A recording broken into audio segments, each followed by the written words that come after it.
Okay, waiting to link to YouTube now.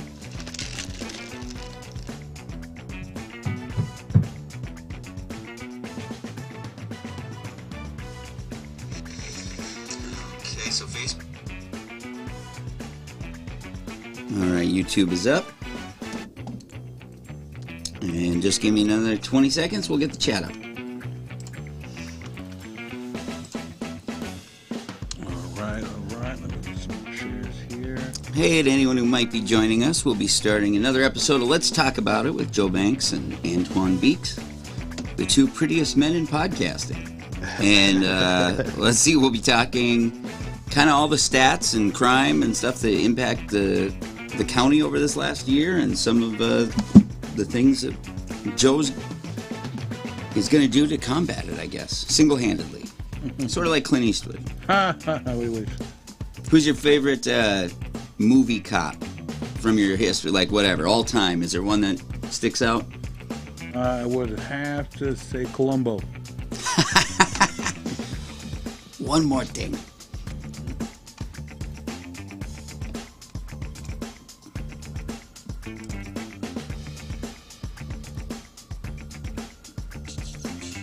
Banks for sheriff.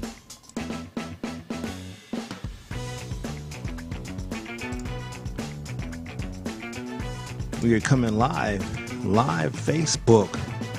Oh, yeah. Live on YouTube. You can also find us on Roku and our favorite MCN6. If there's something you guys want to talk about, comment below the video, and we'll put it up on screen, and hopefully the guys can get to it. So we'd love to hear from you. And gentlemen, the show is going to be all yours. I'm just going to finish the social thing. All right, take it away. Oh, yeah. Here we are again. Yes, sir. Another fabulous, cool, brisk, fall Wednesday. Well, what can we really truly kind of complain about? I mean, it's we're going into November, and some pretty decent weather. I know that Halloween is right around the corner, and we really, really want to ensure that families, really kind of light your kids up and be with your kids as you're walking them around from house to house, and getting that experience of trick-or-treating, maybe for the first or second time of their little toddler lives. And those that, choose to be out there doing mischief, because it's dark and it's Halloween, and it's just not cool to be out there kind of taking other kids as candy and, just causing all the necessary mischief. So, heck, if you're going to take a day off, take Halloween off, all right? But we got a lot to kind of get to, a lot to talk about. But of course, before we do that, I got to kind of turn that over to Joe so he can kind of take care of some housekeeping things. But before we get to that, again, this is a grassroots campaign for Joseph Banks as he is seeking candidacy for Hennepin County Sheriff. This is an opportunity for you to get to know him and for him to get to know you. We encourage you to chime in, text in, call in, whatever the case may be. Come on down, be a part of the show. Nothing's too small and nothing too big. We talk about it all. If you want us to kind of come to you, we can definitely do that as well. Again, it is extremely important for you to get out and vote November 8th, right? Remember, not voting is voting, okay? We hear a lot of folks that we kind of talk to, about how, you're not liking the way that things are kind of shaping up. Well, get involved. Here's your opportunity. Here's your chance. And if never before, join this movement and get involved. Joe, with that being said, brother, I'm going to go ahead and kind of turn it over to you so you can take care of some housekeeping things, because it seems like I'm kind of getting out of my lane right now. Well, guys, thanks again for joining us on another episode of Let's Talk About It. As you know, we're here every week from 4 to 5 talking about issues in the community. As Beek said, this helps me get a chance to know you and you a chance to know me in this grassroots campaign run that we're doing. I want to thank everyone for coming with me along this journey, because it takes you to make that difference. The people power comes directly from the people. And so that's most importantly. That has been a grassroots campaign. We want to say thank you guys for being a part of this. Thank you guys for jumping in, helping us out. Make sure that you go, like he said, November 8th and vote. As you know, early voting started September 23rd. This is kind of that last week to really get that that vote in that was going to be, what do you call that? Absentee voting. Oh, yeah. So this is kind of that last week to kind of mail in that vote, because they really want you to try to allow 7 days in the mail for things to kind of get there, or go to your local election places and place those votes in place. So that's just the information that you need. Make sure that if you aren't registered to vote, that you get registered to vote. And you can also register at the time of voting, but you need to make sure you bring your information with you. So check with your local Hennepin County office to make sure where you need to be to place that vote. That's highly, highly important, and we get that information out to you. So again, make sure that you vote, though, because like B said, we have been hearing that folks didn't know if they wanted to vote, and it's important that we all get out and have your voice heard. Remember, this is your chance to stand up and make that difference, and it may seem like it's just one vote, but that one vote will make the difference to turn the tide in the direction possibly that you want it to go. With that being said, we start milling in each show with the backpack. Hit them with it. The backpack consists of making sure you got your driver's license and insurance with you before you get in that vehicle. Make sure you place it above the visor so it's easily accessible. That way, if stopped by law enforcement, it won't be confused for a weapon. Make sure to stay calm, keep your hands where they can be seen, let the officer go through his spiel, and as always, make it home to your loved ones. Same thing if you're walking down the street, make sure you got your driver's license ID with you where it's easily accessible. Keep your hands where they can be seen. Allow the officer to go through his spiel. Be calm, and as always, make it home to your loved ones. Got to make it home. Again, just to add on to that a little bit there, is especially making sure your hands is being seen as you're getting stopped. Turn on that dome light, rolling down all your windows. I know sometimes it can get a little cold outside when you're getting stopped in, 0-degree weather and so on and so forth.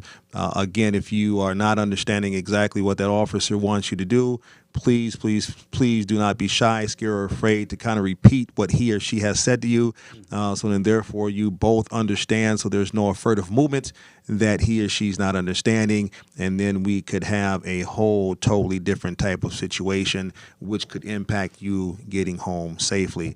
So again, before we kind of get started, I definitely want to thank the Independent Party, for their support with our campaign. Our volunteers, thank you. Again, without you and everybody else, we cannot make this happen. Another one, MCN6. Again, thank you for allowing us to be able to come on, and occupy your space and be able to share, with our viewing and listening audience, not only about the campaign of Joseph Banks, but just things that are impacting the Hennepin County, and abroad, for that matter. But again, thank you for that. We want to thank our listening and viewing audience. Again, if you want to come down, be a part of the show, share with, your thoughts and opinions, have your voice heard, because again, your voice matters and your vote will count. If you want us to kind of come out to you, we can also make that happen as well. But you have to, it is your duty, it is your obligation, it is honestly your responsibility to get out and make things happen and be a part and be involved in what's kind of going on. So with that being said, man, I'm just going to kind of, jump right on in. There's just been, obviously it seems like just crime just kind of never stops, right? And then sometimes it seems like it goes a little dormant, and then, it just kind of sparks right back up again. And I do know that last week we had a small child that was killed. I believe that was down in Milwaukee or Madison, a little 5-year-old. Mm-hmm. And it just kind of, resonates, what's happening, even right here in our own backyard. I mean, we still have, Brother KG and a couple of other family members who have yet to receive justice, for their children and grandchildren, being killed. And again, the situation with Brother KG, it really truly resonates, with me. Him and I being roughly the same age, being both grandfathers. His granddaughter and my granddaughter having the same name, and I think my granddaughter is only a year older than his. So that really resonated with me a lot. And again, Brother KG and all of the other ones, who have lost, babies to the senseless acts of violence, our condolences, our blessings, and we will continue to work together, to, just to try to combat, some of this gun violence. And that's why it is extremely important, for you guys to get to know Joe and get to know his plan of what he plans to do when he gets into that seat of sheriff, and making sure that he is working with the necessary entities in a unified front, again, to kind of curb some of this violence out here. It can be done. We have the people, the staff, which involves you, the community. We have everything pretty much that we need. I think it's just because we are not working together in unison and in unity in order to get this done. When my auntie, my cousin's grandmother, who was in the car at that time 6 years ago, when she got caught in the crossfire up off of 22nd and Penn, was it 22nd and Penn, 24th and Penn, somewhere up in the area, and she lost her life, to gang gun violence. I kept hearing, I don't want to tell because I'm snitching. I don't want to tell because I'm snitching. This code of silence or code of respect or whatever that kind of so-called comes from the street. And I was telling individuals at that particular point in time, because I had just recently had left the department at that time. So there's a lot of individuals that still thought I was on the department. And I was telling individuals that, you're not snitching, unless you are involved in that particular crime, and now all of a sudden you get caught up and now you want to tell and to try to save your own bacon, right? That is snitching. If you are an individual that's in the community, that's being positive and productive, and you're working and, all this other type of stuff, and you basically tell what you are a positive, productive, concerned citizen about the safety in your community, right? You're not snitching. And we know good and darn well that there are individuals in the community that have information about these acts of violence that are occurring within our community. Yeah, and the biggest part that we don't hear so much about is the trauma after the shooting, right? Because after loved ones are hurt or injured and even killed in some cases, the stories don't actually follow their life after the tragedy. Those families who've lost loved ones, them trying to pick up the pieces, those folks that fall victim to gun violence who even though they do survive have injuries to try to recover from, the trauma they have or whatever location they was, or maybe even returning to that environment. Case in point, the young lady who was shot at the Mervin's liquor store attempting to go buy alcohol. She didn't even drink. She was doing a favor for her sister, but just being out in the community, that trauma for them, trauma for the community to even see something like that, right? And then even more traumatic for them to have that happen to people that they actually know and identify with and have no resolve, meaning the person that accosted these people violently is still in the community. Right, and so there's that fear that they don't want to come forward for fear that something could happen to them because there hasn't been an arrest made, and it's like a double-edged sword. You have to remember that you have to come forward with that information so you don't have to live in fear. Absolutely. So it's really important that everyone get involved. Yes, and I know that we have just kind of put a story, up on the screen where they're talking about 5 kids have been shot, in Minneapolis within the past couple of months, and there has been no arrest in any of those cases, I believe, and I think there was 3 kids, if I got this right, that was shot and killed in Minneapolis since April. And again, no arrests, have been made, in those situations or circumstances. And again, individuals, from, the city, and again, all of these other entities that are supposed to be out here, boots on the ground, and being able to provide and share information. And again, we greatly appreciate, the work and stuff that you are doing. But we need more results. We need better results than what we are receiving, at this time, because again, we're having all of this crime, but, we're having very little, people brought to justice. Which we leave, individuals like Brother KG and a host of other friends and family of even other, situations being left unsolved, like you said, and there's just a lot of trauma and individuals and things of that nature that's unable to heal.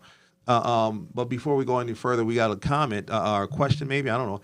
And how do you plan to work with him? I don't know who's him. The first question was, how do you second feel? Yeah, the first question was, how do you feel? How do you think? What do you think about the new police chief, Minneapolis police chief? And then the second part of that was, how do you plan to work with him? How you plan to work with him? Oh, okay, all right. Well, I'm going to go ahead and let you answer that one. Well, we were just trying to determine if he actually took over today or not.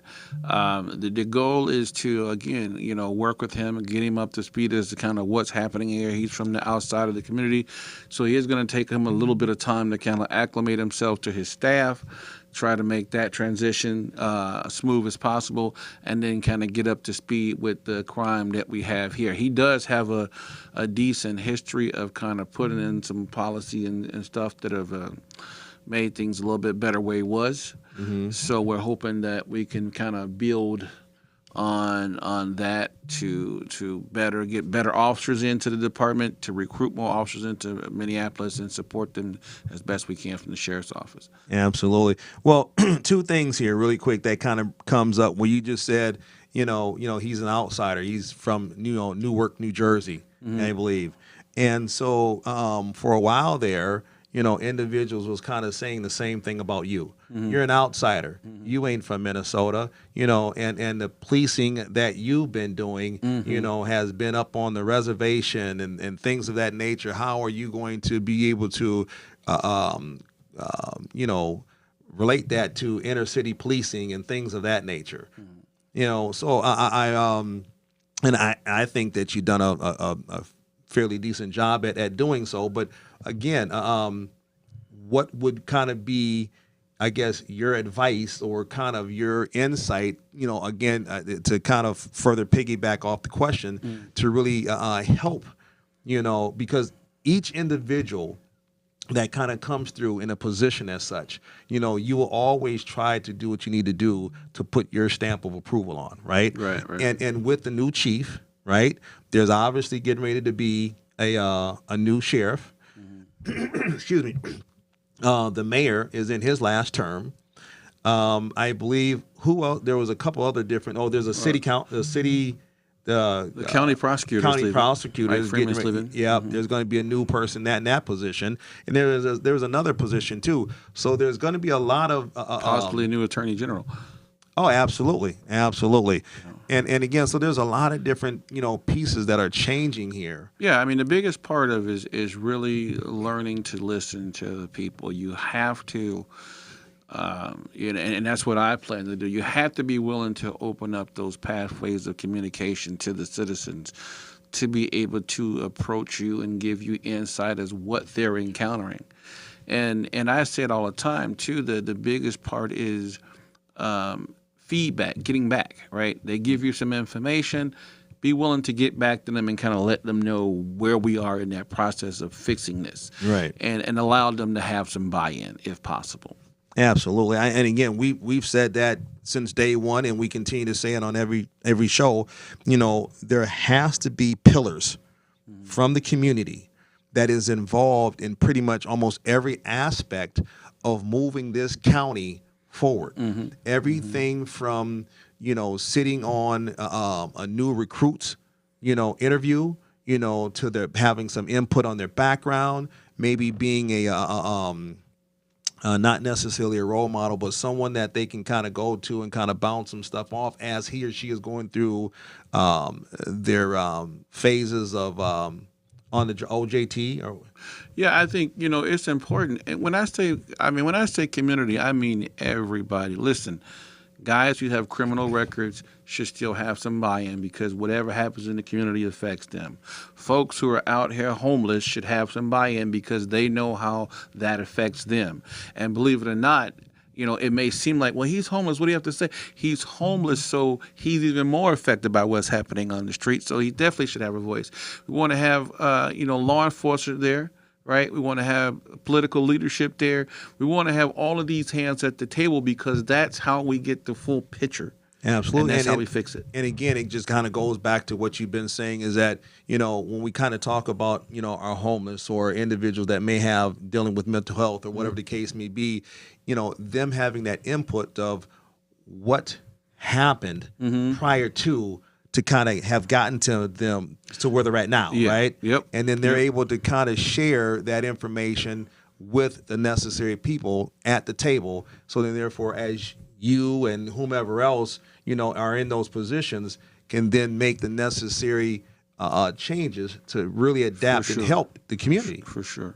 So one of the other things you had just stated too is that, you were going to be working with the chief of police to kind of help, recruit and so on and so forth. So as we're talking about recruiting, we had kind of pulled up some stats that there was 57, if I'm not mistaken, 57 individuals who have applied, for the city within 2022. Correct. Which is an extremely low number.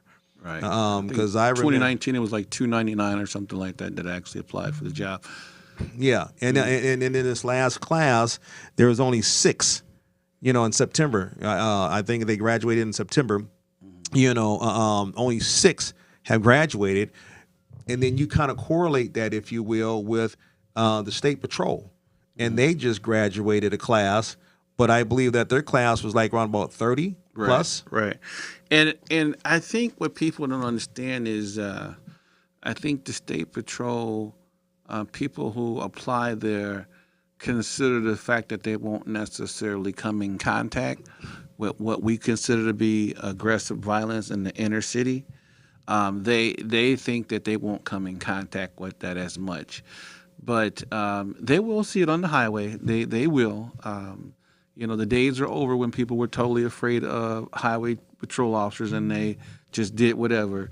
They're going to hear a few, what did you say to me type deals. There's going to be some pushback a little bit because of the way things modern policing has turned right now.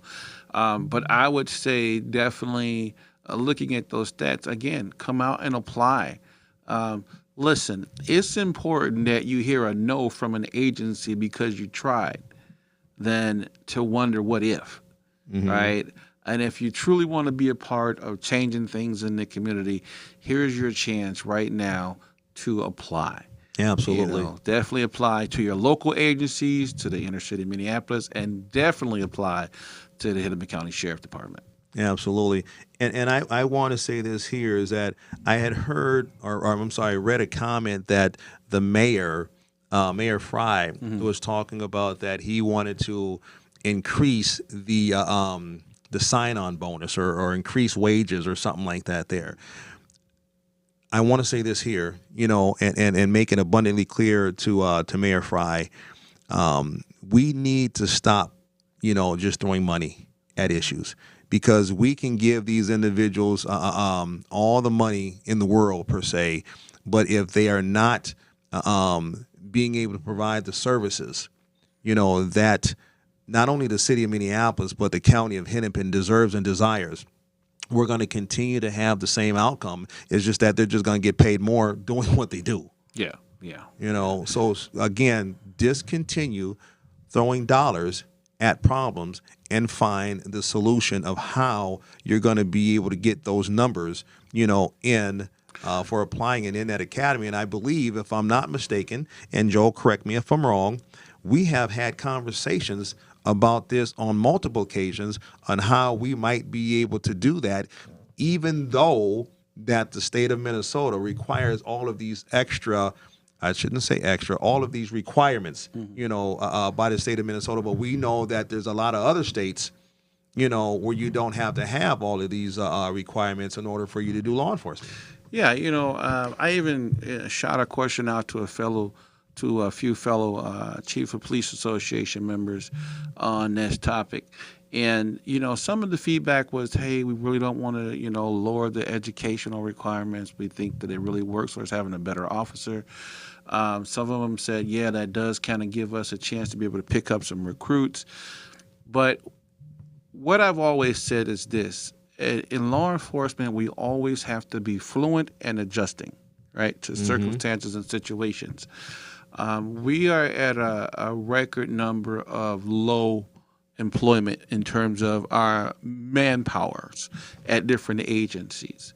Now, we don't have to lower the standards, if you would, because we're going to continue with education requirements that all officers are required to do, right?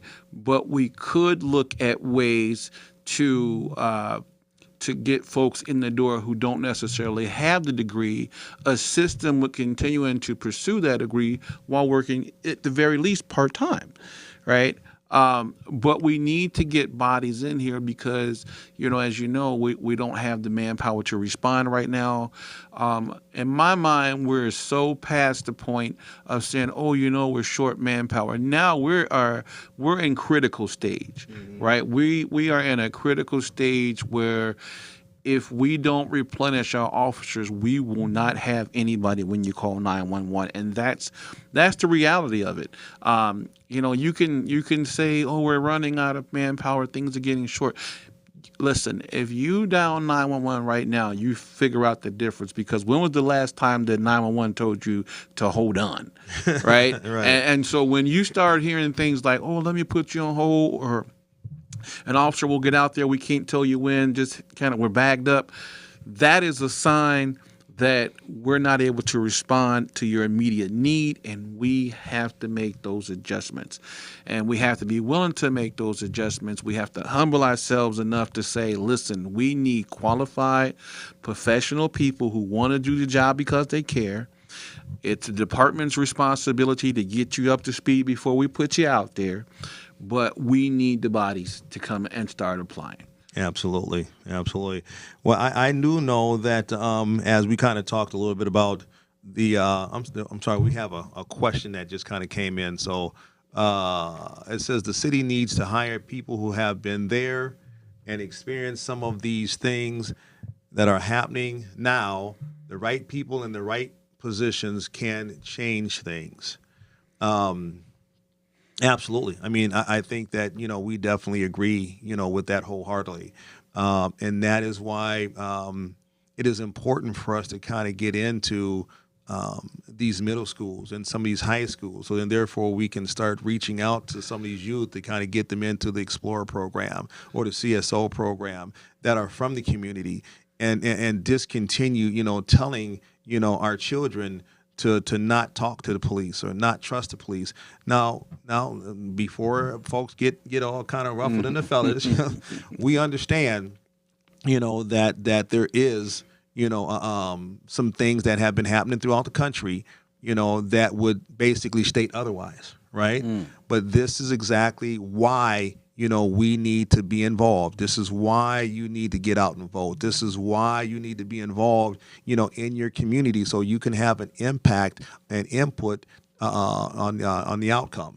Yeah, and listen, this is one thing that I would like to see happen from the sheriff point and maybe even the local police point. But I would like to have guys who have had some convictions and gotten their act together, speaking with some of these troubled youth. Right. It would be nice. And I've seen a few sheriffs in different agencies who have actually hired guys who had backgrounds to actually go into the community and talk to guys who were troubled youth. They wore a little polo shirt that said sheriff across it. They got a paycheck. And in my mind, it was a legitimate incentive to continue for these guys to know that they could come back from bad choices. And those was the individuals that was being hired by what I would think that as you get into that position, that they would be part of that community involvement piece Correct. that you were talking about. Correct. Again, when we're talking about, just transparency, and inclusion, that means everybody, people. That means everybody. And we have to be able to agree to disagree in some cases, but look at the bigger picture of what's in the betterment for. And let's be clear everyone. on what folks' roles are, right? Let's stop saying that we're short people. Let's actually indicate what we're doing with the people we have, right? How are we accounting for those people and where we're actually using them in the community? Absolutely. Well, we have a viewer, dedicated viewer, and Charles, we really appreciate you, brother. We really do, seriously. But he says, I think that the city needs 8, or is that 6? 6 cops. 6 cops that ain't afraid to go there and hit the community. Well, I want to say one thing Go before ahead. you answer Go that. ahead. All right. I think that we need more than 6. Number one. However, what we need even more, to other than those 6, whether it's going to be 6 or 16, 26 or 56, we need people from the community to get involved. We need people from the community that's willing to call 911 and be able to report, maybe start some type of program, whatever it is, with the city, with the police department, with Hennepin County Sheriff, and whomever else. So then, therefore, we can work together, and have a good, strong, positive outcome, an impact on the outcome. Listen, there is a lot of entities out there, that are all already kind of in position, if you will, of having boots on the ground. You kind of hear that slogan a lot, if you will. And but I don't necessarily know if these individuals are kind of working together or exactly what is going on, because we kind of continue to kind of have the same outcome, to where we're not having, the necessary information kind of coming in. People are not kind of being brought to justice, and I'm not putting that on those entities that are out there that's doing community work. All I'm saying is that those that are out there doing community work, people from the community, law enforcement, et cetera, we have to be able to work together. And I will say this, and I'll say this again, we cannot continue to place political, financial, or personal gain in front of this issue, because as long as we continue to do that, we're going to continue to have the same outcome or even worse. I mean, you're right on the page. I think the thing of it is one, we have to make sure that officers are being proactive and professional too, right? But in order to get them officers in a position where they can be proactive and professional, we really have to work with the community so that they can rebuild trust in these officers, and the officers can be rebuild trust in the community. And then we have to work with the leadership, right? The mayors and the city councils, so that they can come back and say, you know what, we do have the back of our law enforcement agencies. I think the biggest problem is, and I think I heard folks say it in the past, is that cops are afraid that if they did do their job, the consequences would be going to jail. What we're saying is we're not looking for guys to come out here and abuse people, but what we are looking for is firm but fair and impartial policing. And that means doing the job professionally, showing people respect, giving them their dignity and integrity when you leave from dealing with them. And so we can still be firm and do the job. And I think what Charles is saying too is that, we need some guys who really want to be in the community, really proactive in the stopping that crime. But we have to remember that the power comes from the people. And so if the people are behind or stand behind those officers being a little more firm about high crime environments, because you're not going to be able to approach folks with automatic machine guns with officer friendly. That's not going to work. We may have to take some people down hard. It may look a little ugly, but if we're being professional, they're getting respect, and we're handling it properly, those folks are going to be off the street, in custody, and taken properly. And again, that second piece is, and we don't do it as much anymore because of the large size of the cities. You'll see this happen in smaller communities, but we need to have those officers who are taking the initiative to leave the department and go and appear in court, right? When we have certain individuals who commit violent crimes, to be a part of that initial bail hearing. We need those officers to go stand in that court and say, Your Honor, normally this would be a $5,000 bail, but here's why we feel this should be a little more firmer here. Because we have to wear those different hats, right? We have to take it a little bit further.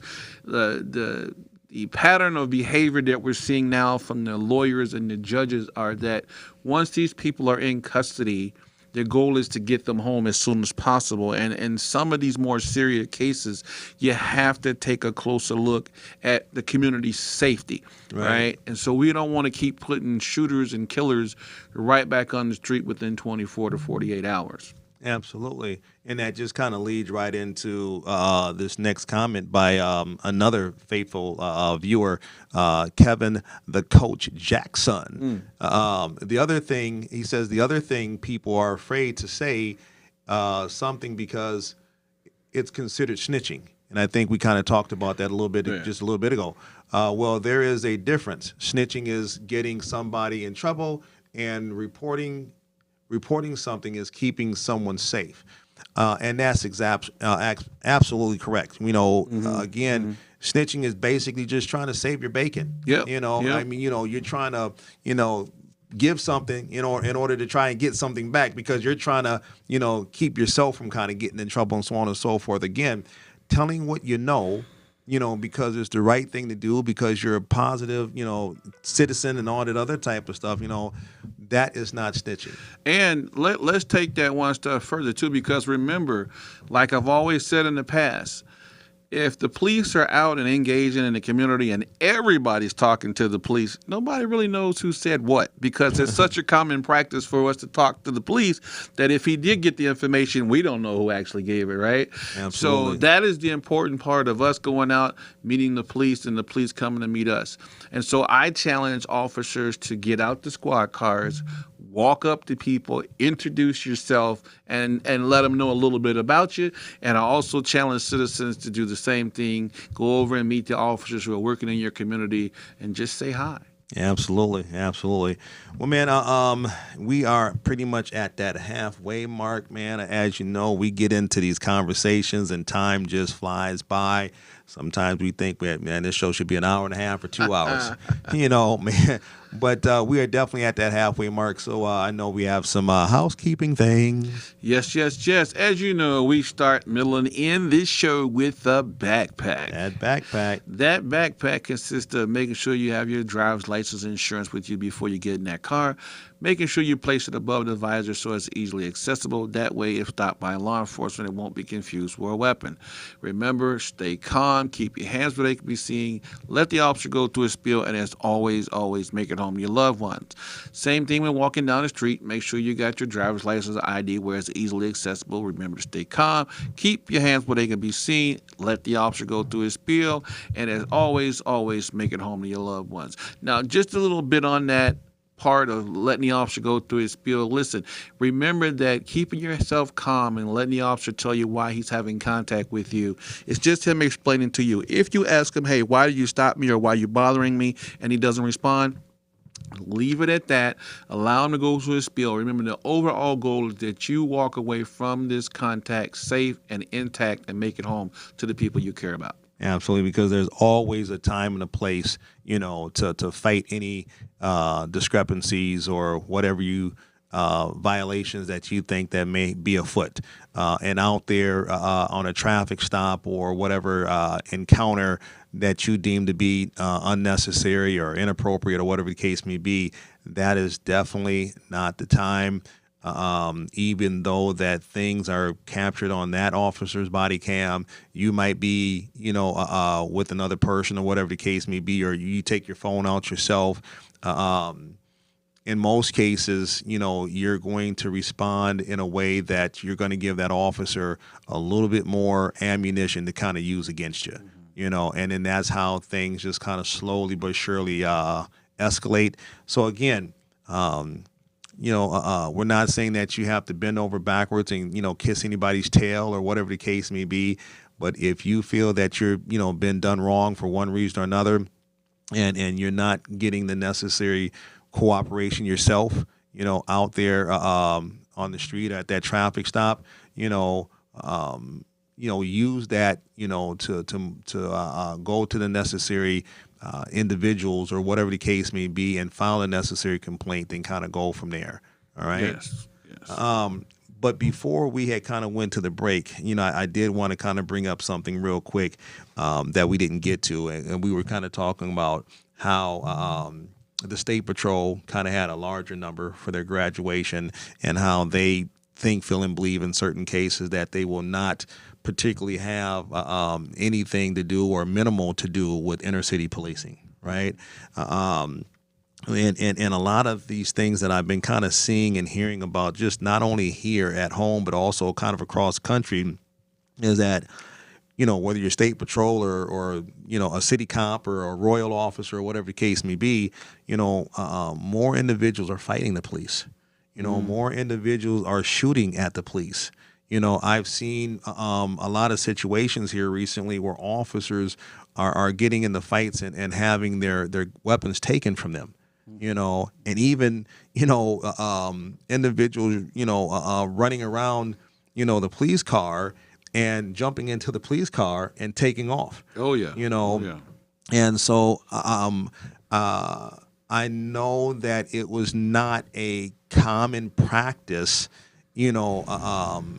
for us when I was in law enforcement, that when you're kind of getting out on some type of traffic stop or something like that, there for you to lock your car, but some of these situations, occur to where, you think this is kind of, and I hate to use that word routine traffic stop because nothing was never routine about it, if you ask me.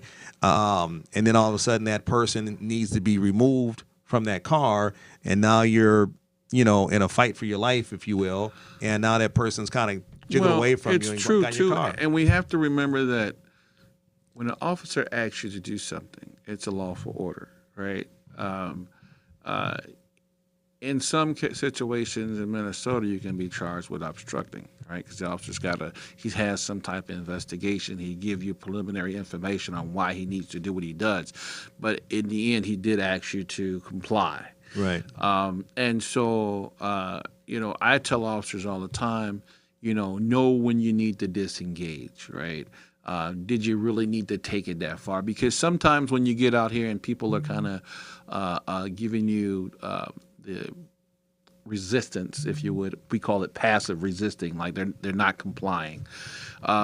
Is it at that point, do you decide, it's not necessarily worth it to go all the way? Right. And you disengage and go, this guy's obviously having a bad day. Let me get him on his way. Or do you get in a situation now where you're trying to force him to comply on a citation that's probably not going to be worth the battle, right? Right, absolutely. And then you start using that discretion, basically like, okay, I stopped the guy for a taillight. Everything else kind of looks like it's decent. I've got his information technically on the computer. We have that information in front of us, really. And the face that I'm talking to kind of matches up to what I'm seeing on the police computer. He don't want to comply with his license. At this point, he either has his license or don't have his license. We have the ability to mail him a citation. We don't have to, you need to sign right here. You know what I mean? Absolutely. I saw the one incident where the lady was, I don't want the ticket. I'm not taking it. And the officer spent 20 minutes trying to force her to take a citation. And it's kind of like, okay, you don't want the citation, fine. I simply write refused in the citation. Everything's on camera. We'll put it in the mail and send it to you, and you still got your summons, right? So it's just really understanding your job too, and really understanding, do I really need to take it as far as the people are taking it, and so it's okay for officers to disengage. Absolutely, that's called charging them by complaint is what they is what they need to do. But again, that's why I think that when we're talking about law enforcement officers kind of going through training, they tend to get caught up on forcing individuals because they're trying to enforce city codes, city statutes, state law, so on and so forth. Plus, we've been constantly telling them that you need to be in control, right? Absolutely. The training is you need to control the environment. And somewhere along the line, we need to be saying you need to be in control, but it doesn't always mean physical control, right? And so verbal communication is just as much as control. And understand that a ticket is an arrest. Right? You've gotten arrested whether you want to accept it or not. I detained you. I issued you a citation. The citation is a summons to appear. Your failure to appear could lead in you being arrested, correct? Absolutely. So I don't have to put handcuffs on you a second time to arrest you. Absolutely. I've already given you an arrest. Yes. So we got another question. It says, so what about a youth program in the police, sheriff department to get the trust back in the eyes of the kids and maybe introduce them to a career later in life? Is that what's the name on there? Melinda Hobson. Okay. Great question, and we've definitely kind of spoke about that a little bit before. Or if we can kind of get into some of these middle schools and high schools and introduce them to the police reserves, introduce them to the CSO program. The police can kind of bring back a shop with a cop. We talked about having potential cop house, where the youth will be able to kind of go to that place, as kind of like a McGruff house, for safety and be able to get certain things done, smaller things that may have happened in the community. That officer will be assigned, to a small geographical area to be able to make those relationships and build partnerships, not only with, the youth, but with that community as well. I mean, we still have the Police Activities League, that they should bring back.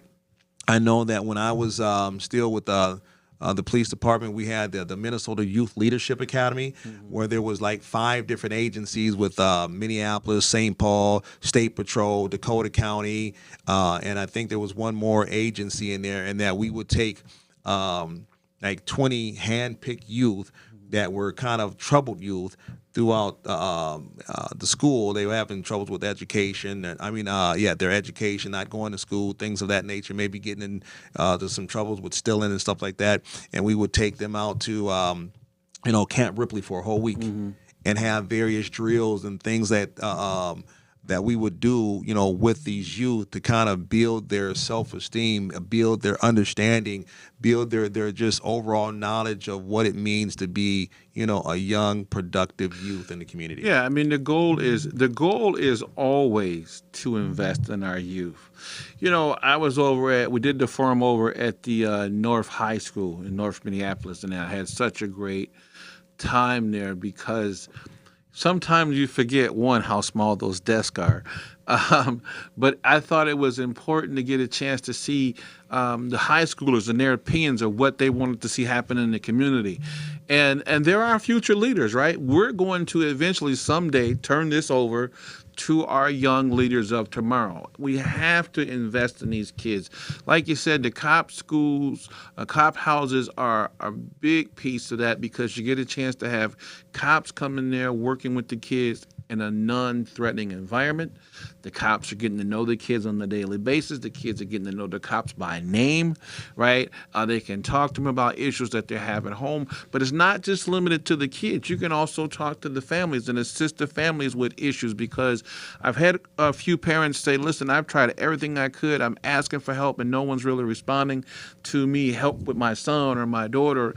And, we used to go to the houses and say, well, that's your troubled teen. And we finally got smart and started saying, well, you know what, we can't just leave you with that troubled teen. How can we assist you with resources to help you with your troubled teen? So those are the type of things that I intend to do to bring community on board and family on board, because we have to make sure that our kids are at the forefront of what we're doing. Absolutely. I know that we had a comment that kind of came in, and basically what she was saying is that, it's okay to agree to disagree. We have to kind of, we have to work together, in order to bring, a resolution, to the concerns and things of that nature that we're facing. And her actual comment was, we all need to work together as a team, and things will work out for both sides. Don't be scared to talk with everyone. Get to know the people in the community. Absolutely. We've said that before about getting to know your neighbor and things of that nature. Yep. I mean, that makes a difference. Listen, when we come to work, we still need to be able to do the job. The fact that you don't like your supervisor is mute, right? The goal is that you guys can work together still, even though you may not agree on everything. That's what needs to happen in the community. We have to find that constant common ground, and we have to keep revisiting it to see if there's something we're willing to give on here and there, so that in the end, we're still keeping everybody safe, which is the overall goal, is to make sure that people can go home, enjoy their families. When they want to come outside, they can feel safe again. Absolutely. Right? And when you kind of talk about families, just kind of switching gears just a little bit here, there is a family that, I'm sure that is just kind of turned upside down and inside out, where you had a 17-year-old sibling, excuse me, a 17-year-old sibling that has decided to turn or attack his family. And this was in the city of Roseville. Mm-hmm. And I believe that he ended up killing his grandmother, and left 3 or 4 others, injured. I think two of them were critical, and I think 2 of them had minor injuries. The young boy was later arrested and taken into custody. And again, we see something like this here, and we're like, man, this kid, he just lock him up, throw away the key, but please don't lose sight that this is a 17-year-old child. And obviously there's something that has occurred within his young life where he has had some type of psychotic break, which has led him to take these type of actions on his own family. Individuals that have cared for him, loved for him, for 17 years, and he has kind of done the same, So I don't know exactly what happened, with that there, but, our condolences and our blessings and things of that nature go out, to that family, because that has to be extremely hard, even more so, when it's one of your cousins or your son or something like that. Yeah, I mean, that's that trauma piece we talked about, because the traumatic concept is what happened was traumatic. Right. And then when it's a loved one that now you still have to deal with the trauma that this was caused by another loved one, because you're still going to love that individual as your child or son, or cousin, but the family's still dealing with the trauma and loss of the individual, the trauma of it. So that's important, because you have to seek counseling, therapy. Again, just rolling another piece in there. I mean, we have people out here that are dealing with depression and mental health issues every day that are not going addressed for one reason or another. They're either self-medicating through alcohol and narcotics, or it's just not getting addressed at all. And so, I always say this: if you got loved ones that are in crises, or someone tells you, hey, I want to die, I want to kill myself, or I'm going to kill others, take it serious, man. Yes, take absolutely. it serious. Absolutely. Get them some help. Pay attention. And again, when we're right around the corner from all of our holidays, these type of things, manifest, and they just kind of increase. And there's other signs and symptoms that, we need to kind of pay attention to, and making sure that we're kind of getting, our loved ones some help. I know that we're kind of, rounding that corner to another end of our show. I just wanted to kind of quickly kind of touch on a couple things here. There has been an increase in some crime, over in the U of M area. Again, young people, that want to go out and party and maybe get a little intoxicated and, things of that nature. Again, even though that, you may be of age or whatever the case may be, still, please pay attention to your surroundings, pay attention to what you're doing. And if you're go out in a group, go home in a group. Designate one or two individuals to be, the safety people or sober people or whatever the case may be. But again, make it home safe. We preach that, within our backpack all the time. Make it home safe. Gentlemen, watch out, for the ladies that are out here, and gentlemen, watch out for one another, because just because you're a guy doesn't mean that you can't be accosted. Yeah, and, just to piggyback off that, listen, somebody in the group decide that I'm not drinking tonight, simply because this Saturday, outside my house, 3 o'clock in the morning, it was I heard a large squirt from a car. I heard a door slam, and I heard somebody say, "Oh, you didn't have to do me like that," right? I had no idea what was going on, but I went out to investigate it anyway, and there was a young lady and 2 young men who had been thrown out of an Uber car by an Uber driver. Apparently, she had witnessed some type of incident downtown. She was very, loud and crying about it, and the Uber driver didn't like it, and he forced them out of his car. One of the kids said, well, he wasn't sure what was going on. He saw the Uber driver reaching for the glove box, and they panicked and kind of started moving out of the vehicle, and the guy was kind of circling him. Now, I did call the PD and have them come out and all that good stuff. They took a report, but, the 3 o'clock in the morning, pay attention so that even though you're in an Uber, no one can take advantage of you. Now, we're not saying that the Uber drivers are out here, killing people, but be aware of your surroundings so that you can make it home safely. Don't go out here and get so intoxicated you have no idea what's happening to you, where you are, and how you can keep yourself safe. Absolutely. Well, quickly, 2 last things that I just really kind of want to get across here is that there was a church in North Minneapolis that bought a gas station that's kind of sitting right across the street. Marathon gas station, right? I think that's Broadway and Emerson. Yeah.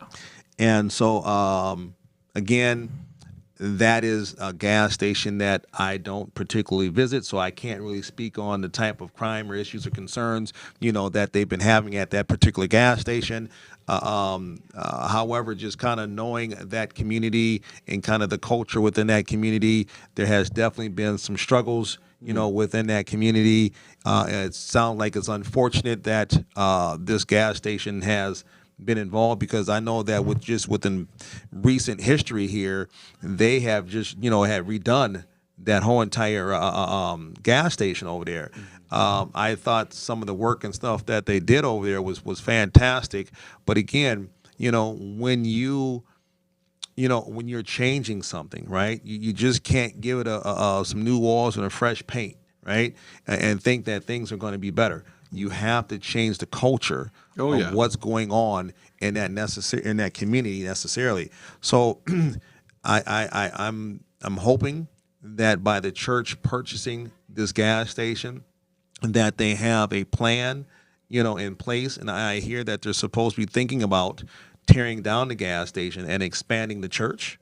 But again, we know that church itself, has not been any stranger, to things happening there as well, at various funerals and people shooting things up and so on and so forth.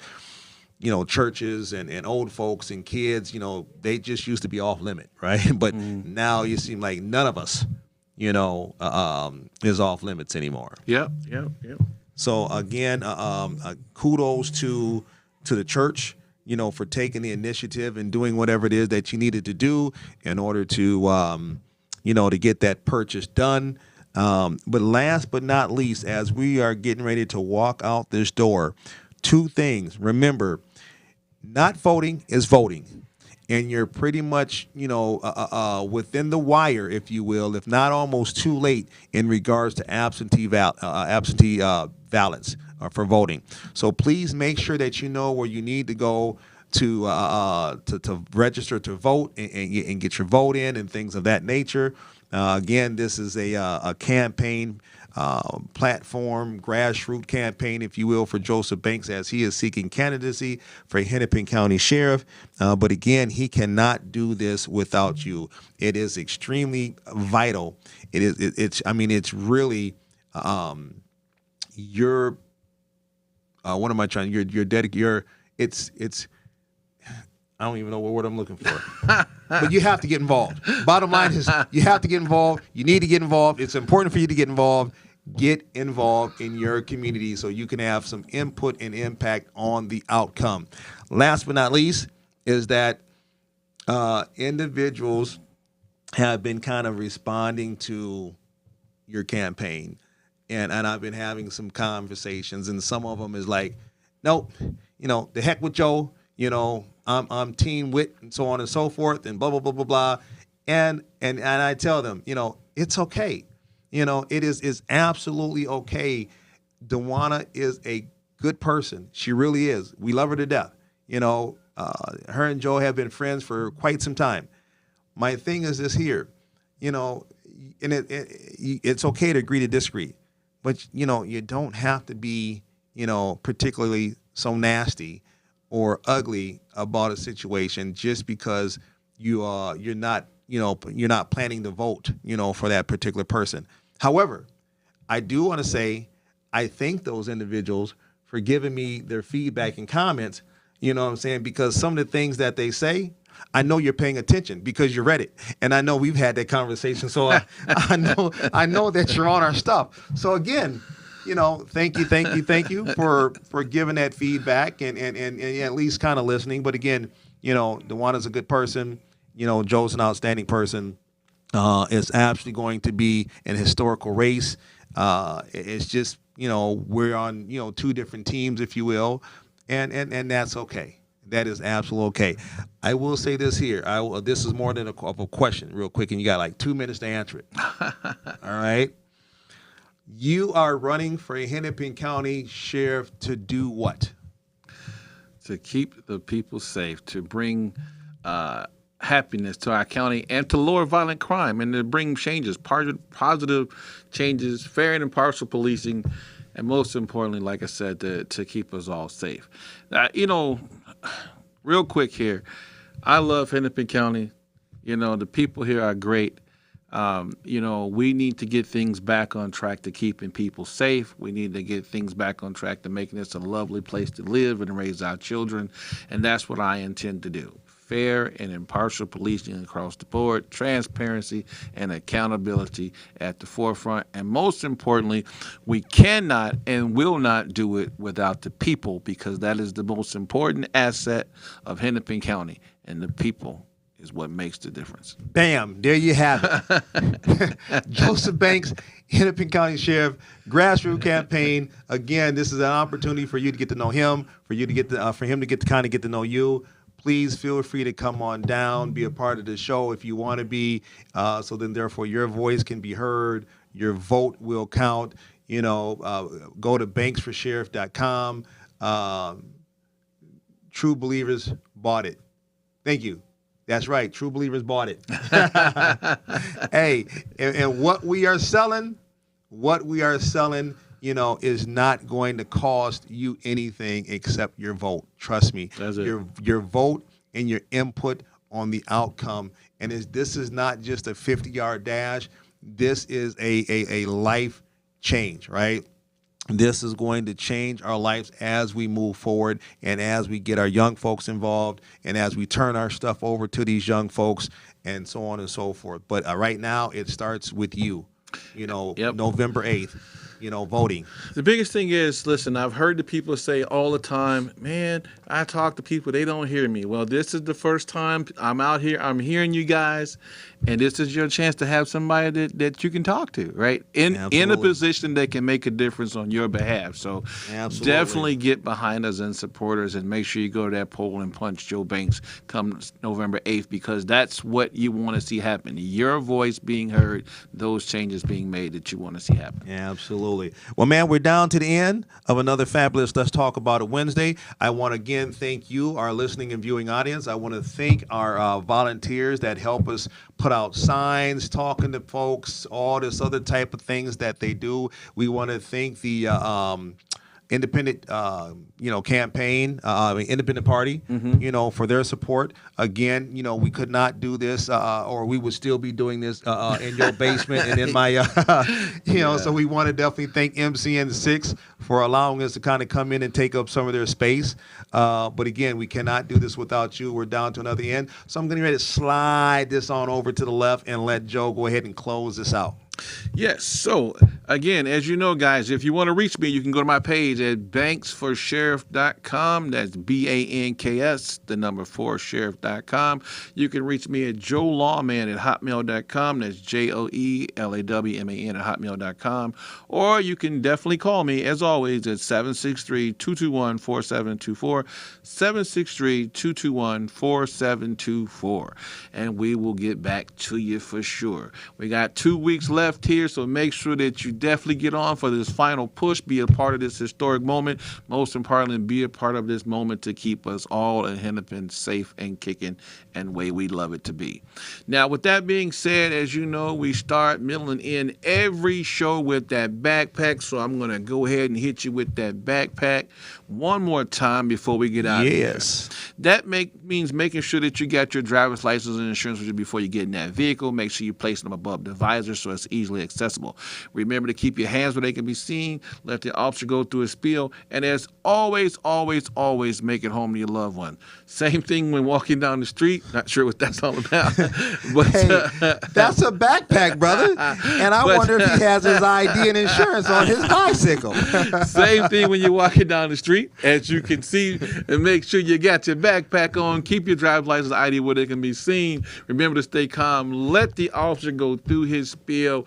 And as always, always, always make it home to your loved ones. Yeah, we're here every week from 4 to 5. Myself and Mr. Beeks, who happens to be a security professional. Something like that. A little bit of experience. At Westport Security. And he's also a firearms instructor. And as you know, gun permits have gone up through the roof. And Beeks happens to be one of those great instructors that can bring you the proper knowledge and tools that you need to possess a firearm in the future. Absolutely. Again, give me a call, 612-978-6066. Again, 612-978-6066. For your security needs, for your firearm needs, is 612-702-9849. Again, 612-702-9849. And that's even outside of firearms or security stuff. Even if you got questions or you need resources or services for the community, please reach out to us. With that being said, it's been another wonderful, wonderful show. I'm Joe Banks. And I'm Antoine Beeks. And we just talked about it. Peace.